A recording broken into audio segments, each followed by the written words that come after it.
요즘 SNS에 총선 승리의 관건은 진정한 통합이다, 이런 글을 연일 올리고 있는 분입니다. 더불어민주당 이원우 의원입니다. 안녕하세요. 네, 안녕하십니까. 의원님, 일단 어제 있었던 얘기부터 좀 짚어보죠. 네, 국회 본회의장 계셨죠? 예, 대통령 시정연설할 때. 네, 네, 네. 혹시 어제 제가 화면에서는 못 봤는데 대통령과 악수는 하셨습니까? 끝나고 저희 쪽으로 오셨습니다. 아, 예. 저는 그 대통령, 그러니까 단상에서 바라보면 오른쪽 맨 뒤쪽에 앉아 있는데, 예.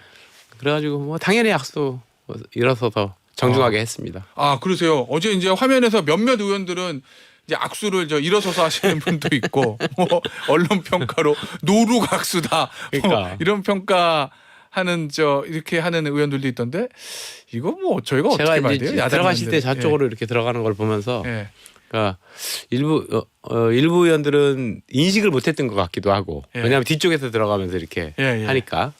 악수를 하시니까. 그리고 일부 의원들은 좀 개면적 하는 것 같기도 하고. 예. 그래서 옆에 있던 의원하고 저거는 정중하게 해주는 게 맞는데. 아, 어쨌든 국가 이런 원수가 예. 악수를 국회 시정연설에서 그럼요. 악수를 청하니 일부러 또 야당 의석을 예. 일일이 돌아다니시면서 하는 거에 대해서는 정중하게 대해주는 게 맞는데라고 예. 하는 귓속말을 좀 나눈 적이 있죠. 아, 어제 이제 야당도 조금 뭐랄까, 작년에는 완전 보이콧했잖아요. 네. 근데 올해는 보이콧은 하지 않았고, 그리고 얼마 전에 있었던 신사업정 때문인지 대통령 연설할 때 야유나 이런 것들은 없었거든요. 고성은. 네. 그런데 이제 대통령이 이제 국회 들어올 때 침묵 시위라고 할까요? 피켓 시위라고 할까요? 그런 것들을 좀 했는데 그거는 어떻게 보시나요? 그러게 야당 고성이나 입장에서. 항의 피켓 시위를 하지 않겠다. 예. 이런 이제 힘사협정을 맺었는데 예. 저는 개인적으로는 그 신사협정이라고 하는 거를 좀 이번 시정연설 전체에 대한 온 과정에 대해서 좀 통 크게 해석하고 예. 행동을 좀 통 크게 우리가 해줬으면 좋겠다 이런 개인적인 바람이었는데 예.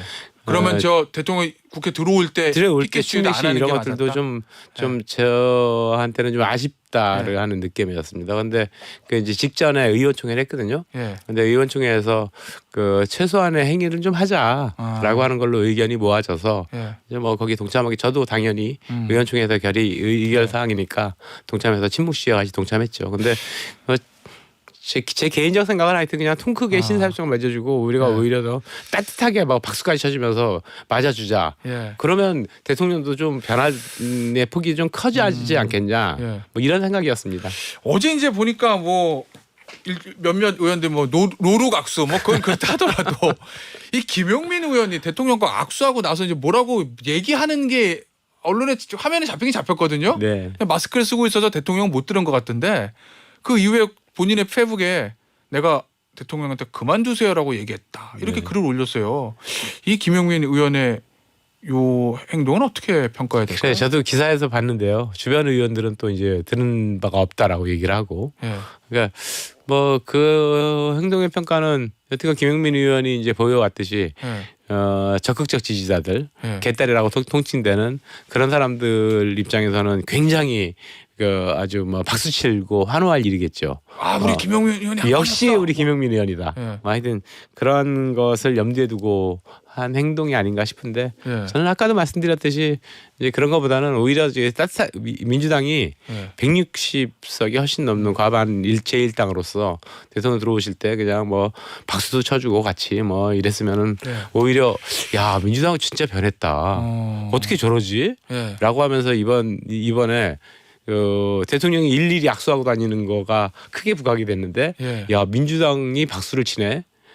진짜 국회가 변하는구나. 예. 뭐 이래서 지금 민주당도 예전 같지 않구나, 이런. 이탈된 민주당 지지층 예. 이런 사람들이 훨씬 더 민주당을 한테 정을 주는데 역할을 할 수 있지 않았을까 싶습니다. 그럼 뭐 김용민 의원의 행동은 좀 부적절했다, 이렇게 보시는 건가요? 네. 그러면 김용민 의원이 그런 행동을 했던 이유는 아까도 말씀드렸듯이 적극적 지지층들 개딸들한테 이뻐 보이려고. 알겠습니다. 어제 대통령의 언론들 평가를 보면 예전과는 좀 달라졌다라는 평가도 좀 있는 것 같아요. 뭐 야당에게 부탁드립니다라는 얘기도 했고, 야당 대표를 먼저 예우하는 그런 모습들을 보여줘서 좀 달라졌다라는 평가가 있는 것 같은데 어제 본회의장에서 직접 들으셨던 이현혁 의원은 어떻게 평가하십니까? 윤석열 대통령 시정 그러니까 연설. 작년에는 저희가 이제 참가는 하진 않았지만 뭐 이제 작년에는 저희가 보이콧하고 아예 본회의장 들어가질 않았거든요. 네. 그랬지만 계속 이 언론 보도를 보면은 그리고 내용을 보면은 뭐 문재인 정부 탓 이것도 문재인 정부 탓 뭐 남북 문제 탓 뭐 하여튼 이런 건 이거 내 탓보다는 남의 탓을 하는 이런 모습을 보였는데 네. 이번에는 이제 그런 내용들이 싹 완전히 드러내지고 예. 민생 경제를 강조하고 뭐 이런 것들에 대해서는 전반적으로 고개가 끄덕끄덕해졌는데요. 근데 좀 아쉬운 점은 네. 그 이번에 이제 이 예산에서 R&D 예산이 대폭 그 부분에 빠졌지 대한 않습니까? 거? 예. 그러니까 지금 우리나라가 여태까지 추격 경제는 잘 이끌어 왔는데 예. 선도 경제를 어떻게 이끌어올 것인가라고 하는 것이 굉장히 중요하다라고 하는 것이 보편적인 국민들의 걱정인데 그 부분이 좀 부족했다. 그거는 이제 과학 기술을 통해서만 이뤄낼 수 있다라고 하는 거는 국민적 합의 사항에 가깝거든요. 근데 그런 부분 그래 국회에서 예를 들어서 논의를 잘 해준다면 R&D 예산 이런 것들에 대해서 적극적으로 반영하겠다. 이 정도의 워딩만 들어갔다라고 한다면 거의 한 90점 이상을 줄 수 있지 않았을까 싶습니다. 알겠습니다. 당내 얘기 좀 해볼게요, 의원님. 네. 원래 저 지도부에 대해서 쓴소리 많이 하시잖아요. 네. 근데 최근에 뭔가 더 작심하고 비판하는 그런 좀 느낌이 좀 있거든요. 왜냐하면 민주당이 굉장히 상황은 예전보다 좋아진 상황인데 보니까 이재명 대표에게 제명인의 마을 이장에서 사퇴해라. 김남국 의원 제명해라. 조종식 사무총장 그만둬라. 이렇게 연일 작심 비판을 하시는 이유는 뭐라고 이해합니까? 그러니까 반사이익만으로는 안 된다라고 하는 것 예. 이것은 이미 아주 확정이 된 겁니다. 저희가 이제 강서구청장 선거에 이겨서 예. 그 잠깐이나마 이제 들떠 있었고 내년 총선에 이길 수 있을 것이다라고 하는 그런 희망도 얻게 됐는데 예. 근데 뭐 지난 지 며칠이나 됐다고 벌써 갤럽 여론조사에 의하면 예. 35대 32로 국민의힘이 앞서가고 민주당은 뒤지는 결과들이 나오기 시작했습니다. 예. 그러니까 민주당 스스로가 변화와 혁신을 선도하고 민주당으로부터 이탈된 그 지지층들 그리고 중도층들을 끌어들이지 못한다라고 한다면 내년 총선이 그렇게 녹록치만은 않다라고 저는 생각을 하고요. 그런 거를 위해서 우리가 해야 될 것이 무엇인가. 그리고 특히나 이재명 대표가 단식 이후에 첫 당무 복귀를 하면서 첫 일성으로 내뱉은 것이 그 통합의 메시지를 내뱉었는데 얘기를 했는데 그러면 통합의 진정한 통합은 무엇인가? 말로만 하는 통합은 통합이 아닌 거 아니겠습니까? 뭐 행동을 따라야 되겠죠. 그렇죠. 그 통합을 실천하는 과제들을 제가 차근차근 이런 거를 해야 통합이다. 이런 걸 해야 통합이다라고 해서 그 지적을 해주고 있는 거죠. 알겠습니다. 방금 전에 이현혁 의원이 언급하신 여론조사는 지난 24일에서 26일 조사했던 한국갤럽 여론조사고 자세한 내용은 중앙선거여론조사심의위원회 홈페이지를 참고하시면 될 것 같습니다. 이 통합이요. 말로만 통합이 아니라 행동이 중요하다. 그럼 그 행동으로 볼 수 있는 게 이제 당장 나오는 얘기가 지명직 최고위원 네. 선임 문제인데 네. 그 박정현 전 대덕구청장을 충청과 여성 목소리에 지명했다라고 지도부는 얘기를 했습니다. 당에서는 이재명 대표의 통합이라는 메시지하고 이 지명직 최고위원 인선 매칭이 안 된다고 보시는 건가요? 그러니까 제가 그 박정현 최고위원을 임명하기 전에 예. 이미 이제 그 글을 올렸었는데 인사의 문제. 예. 근데 인사는 만사라고 하지 않았습니까? 근데 박정현 최고위원은 이미 최고위원이 되기 전부터 그 이재명 대표를 아마도 그 적극적으로 지지하는 개딸들이 만들지 않았을까라고 하는 그러한 명단에 자객 공천 명단에 있습니다. 친명, 비명 이렇게 해서 쫙 거기에 대덕구에는 박정현이 있고 예. 비명에는 박영순이 있다. 예. 그럼 우리가 누구를 지지해야 될 것인가? 이 명단에 예. 이미 떠돌아다녔고요. 예. 뭐 자객 공천 명단 이른바. 예. 그렇죠. 이른바 자객 예, 공천. 자객 공천이라고 돼 있지는 않지만 네. 그런 명단에 되어 있었는데 그리고 이제 언론에서도 그 박정현 최고위원은 친명계로 분류된다라고 하는 것이 수도 없이 냈음에도 불구하고 거기가 특히나 송갑석 호남 출신의 송갑석 최고위원 비명계 최고위원. 대표적 저 비명계라기보다는 혁신계라고 불러주세요. 혁신계요? 네. 저희 단순한 비명 아닙니다. 아 그래요? 민주당의 혁신을 바란다면 얼마든지 이재명 대표에게 예. 그 협조할 생각이 있습니다. 네네. 그러니까 비명으로 분류하지 말고 네, 혁신으로 분류해달라. 근데 어찌됐든 혁신계 송갑석이 있었는데 예. 송갑석의 자리에 호남 출신의 송갑석의 자리에 뭐 갑자기 그냥 충청 출신을 이번에 안 친다라고 하는 명분으로 해서 완전히 친명계를 자객공천 명단에 있는 친명계를 안 친다. 예. 이거는 누가 봐도 인사만사 통합을 바라는 행위는 아닌 거죠. 예. 그러면 역시 인선 관련해서 조정식 사무총장의 계속된 연임 이것도 문제 있다고 보시나요? 왜냐하면 이제 총선기획 단장으로 사무총장이 지금 갈 확률이 높잖아요. 네. 그러면서 내년 총선에 대한 실무 작업의 총책임자가 되니까 비명계 또는 혁신계 입장에서는 좀 껄끄러울 수도 있지 않습니까? 거기 조정식 사무총장도 대표적인 친명계로 분류되는 사람이지 않습니까? 예. 그리고 지난번 본회의 때 체포동의안이 가결된 이후에 사표도 냈습니다. 예. 그런데 수리 안 근데 했죠. 지금도 수리 안 하고 그냥 있는 겁니다. 이거를 뭐 반려했다 이런 것도 아니고 그냥 당무를 하고 있는 거거든요. 근데 이제 과정에서 보여준 문제들이 몇 가지 있는데 예를 들어서 이재명 대표가 백현동 사건 위증교사 사건으로 추가 기소가 됐단 말입니다. 예. 그러면 당원 당규에 따라 당원 80조에 네. 따르면은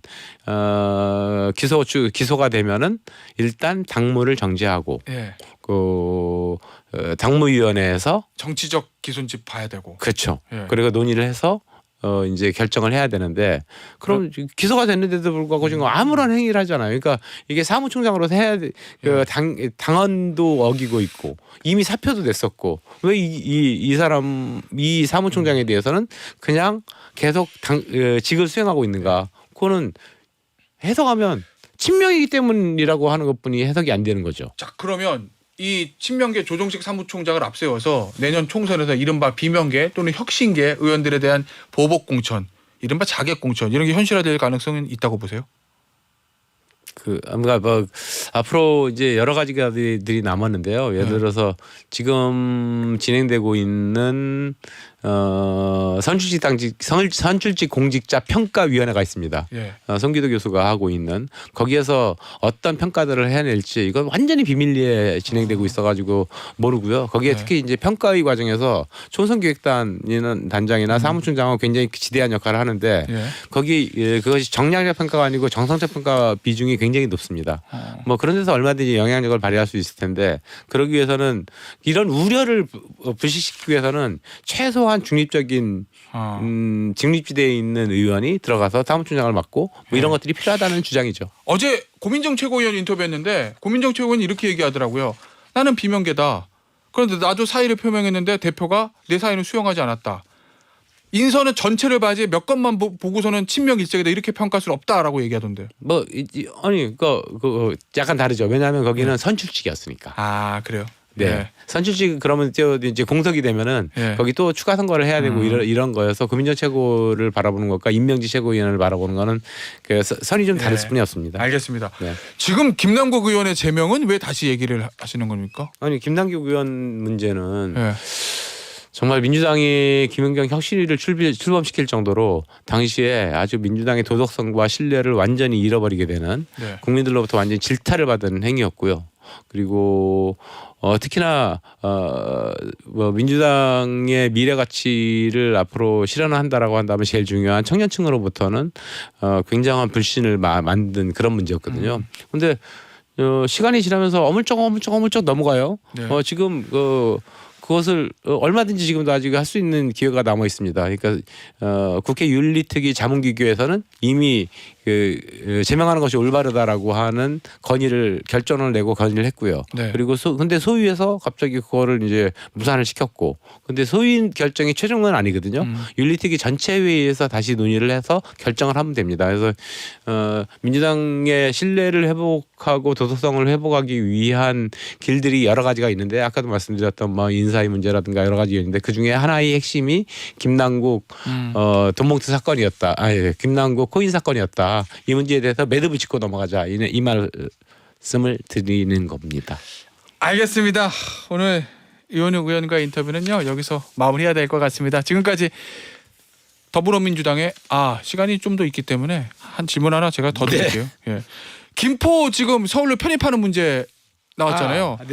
화성이 지역구신데 이거 화성은 사실은 편입 대상은 아니긴 한데 민주당 입장에서 이거 어떻습니까? 내년 총선 앞두고 반대하는 게 맞아요? 찬성하는 게 맞아요? 아니 그게 이제 총선 앞두고 이게 정치권의 포퓰리즘이라고 하는 것들이 항상 문제인데요. 예. 그게 그 행정국 개편은 굉장히 중요한 문제입니다. 특히나 지금 그 수도권 집중화 현상 그리고 지방 소멸 이런 것들이 네. 겹쳐져 있는 문제인데 노무현 정부 때 국회에 지방 행정 체제 개편 특위를 만들어 가지고 논의한 적이 있었거든요. 네. 그래서 꽤 큰 합의 성과들도 만들어낸 적이 있었습니다. 그래서 이것을 그러니까 이게 선거에 유리하냐 불리하냐 이렇게 따질 문제가 아니고 국익 차원에서 전체적으로 봐야 정말로 된다. 예 그렇죠. 이것도 백년지 알겠습니다. 대계라고 하는 생각으로 전체적으로 좀 논의를 했으면 좋겠습니다. 알겠습니다. 여기서 마무리하죠. 더불어민주당 이원영 의원이었습니다. 감사합니다. 네.